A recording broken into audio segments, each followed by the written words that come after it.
Donc voilà, ça c'est le bois comme je l'ai reçu, et donc brut.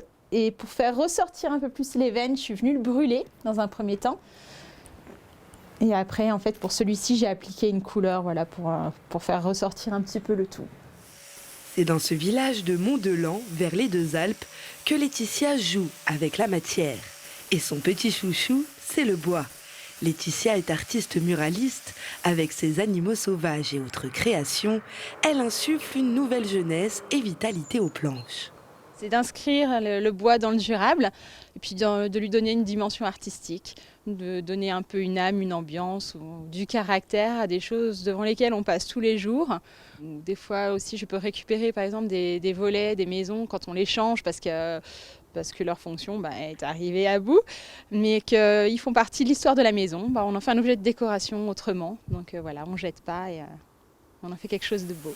Et pour en faire quelque chose de beau, il faut adopter une approche différente de celle du dessin classique.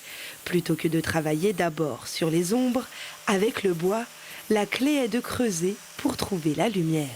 C'est une matière qui est noble, c'est une matière qui est authentique. On en a toujours vu, on en a toujours eu, ça a toujours été apprécié. Et c'est surtout une matière qui est pleine de surprises, parce qu'il n'y en a pas un seul qui est pareil. Il y en a qui ont vécu l'humidité avec la neige, avec la pluie, avec le soleil. Donc c'est une matière vivante et qui crée des nuances complètement improbables et surtout beaucoup de surprises qu'on n'a pas sur une toile blanche. C'est beaucoup plus vivant à la base. Alors qu'une toile blanche, on va lui donner vie. Le bois, il nous donne sa vie pour pouvoir créer.